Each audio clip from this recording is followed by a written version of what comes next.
So, mag-unboxing na nga muna tayo mga moms, no? So, medyo nag-hoard lang ako ng mga Chinese goodies dito sa TikTok shop. Well, yung iba dito natikman ko na, pero yung iba hindi pa. Tulad nitong sunflower seeds na milky flavor. Gusto ko talaga yung honey butter kaso out of stock eh. In fairness, siksik yung laman niya. Next naman is itong 1-1. Ito, natikman ko na to. Paborito ko talaga to.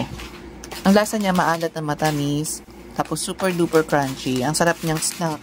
60 plus lang siya. Mura na. Kasi sa ibang grocery, ang mahal niya. Next is ito. Ito talaga yung gusto kong tikman. Itong kastanyas. Well, by the time na ini-edit ko tong video, natikman ko na siya, nabuksan ko na siya. And grabe, manamis-namis siya. Alam niyo yung parang fresh lang siyang luto. Tapos, nabalatan na siya. Ang lambot niya. Sobrang, ang linamnam ng lasa niya. Masarap siya, promise. Kung mahilig kayo sa kastanyas or sa mga nuts, magugustuhan niyo siya. Next is itong energy stick.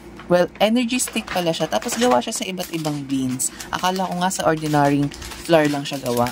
Tapos egg flavor. Grabe. Guys, ang sarap nito. Another good find ko to sa TikTok na pang snack. Sa una, akala mo, kamukha siya nung lumpia na chichirya. Alam niyo yun, yung parang cheese flavor.